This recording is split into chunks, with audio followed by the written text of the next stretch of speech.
ወደ ቤተሰቦቻችን አሁን ደግሞ ከቤት ወጥተን ከማማ ዝናሽ ጋር በካሳንችስ ዞር ዞር ሽርሽር ወጥተናል። ዋው ያዩታል። ወይ ምንድነው ማማ ዝናሽ? ያ ዞር በልተ ማጅራችን ላይ ምንድነው ማማ ዝናሽ? ያ ነገር አውቃለሁ። ባህር ነው፣ ውሃ ነው። የምን ባህር? ለምን አላውቅም። ባህር ነው፣ ውሃ ነው የሚወርደው። ከየት ነው የሚመጣው? ከየት ነው የሚመጣው? እንጃ አላውቅም። እንጃ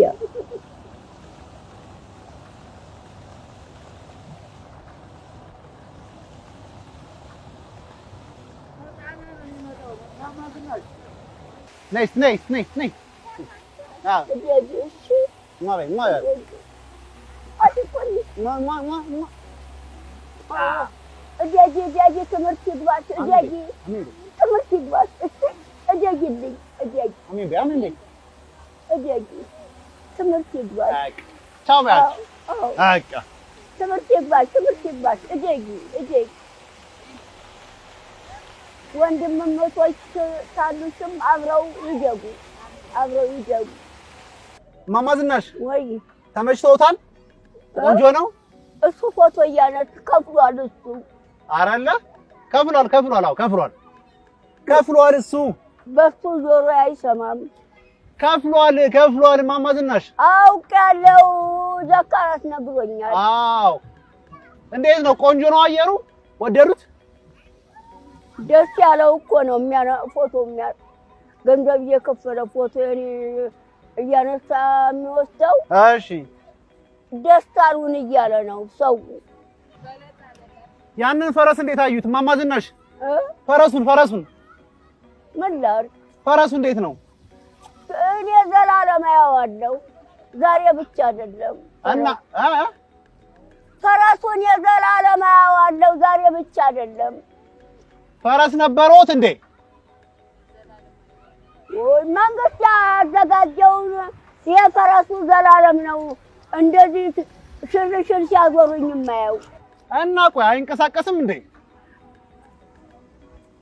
ጠይቀው። ይሄ ግን የፈረንጅ ፈረስ ነው። የፈረንጅ ነው ፈረሱ እኮ ጠይቀው። አፉ መሬት ነው። ሳር እየበላ ነው። አዎ ነጭ ፈረስ ግን ምንድነው ትርጉሙ ማማ? ተኋላው ጭራው ይታያል። አራት እግሩ። አዎ ተኋላው ጭራው እያየሁት ነው። አራት እግሩ ከፊት አፍን ተክሎ ሳር ይበላል። ይኸው አዲስ አበባ ምድር ተምድዳ አውቃለሁ በኃይለ ሥላሴ ጊዜ። ይሄ ሰፈር ምንድነው የሚባለው? አሁን ኃይለ ሥላሴ ከሞተ ወዲህ ነው የሁሉ እንደገና መንግስት ተቀይሯል እና የተሰራው። እሳቸው ሞተዋል አሁን።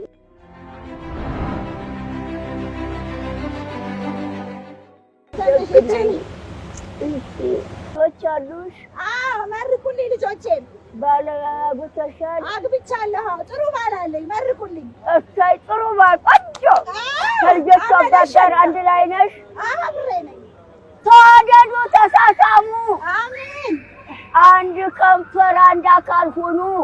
የወለዳችሁት ይባረክ።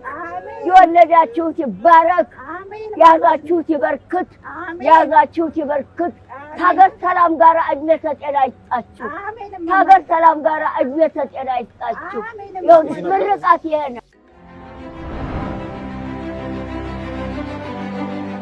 እሺ አሁን ደግሞ ትንሽ አረፍ ብለን ደግሞ እንዲሁ አይደለም የሚንገላታው። ከማማ ዝናሽ ጋር ደግሞ ትንሽ እንጫወታለን አይደል? አዎ ሻይ አይጠጡም እንዴ ማማ ዝናሽ? ሻይ አይጠጡም ወይ? ሻይ እኔ አልከፍልም። እኔ እከፍላለሁ። ደግሞ ሱካር ያሳንሱታል። ለምን? እኔ ምን አውቃለሁ። ሱካር ያሳንሱታል። ውሃ ያለው አልጠጣም። በቃ ስኳር እንዲጨምር እነግረዋለሁ። በቃ ይጨመርበት ስኳር። አንተ አይደለም የምትከፍለው? እርስዎ ነው የሚከፍሉት። እኔ አልከፍልም። እርስዎ ነው የሚከፍሉት። አልከፍልም። እኔ አታንጡ። አልከፍልም። እኔ እከፍልልዎታለሁ ብለህ ነው የጋበዝከኝ። እርስዎስ መቼ ነው የሚጋብዙኝ? በቃ እኔ አልከፍልም። ብር የለኝማ። ያማረ ሰውነት አትሰራበትም።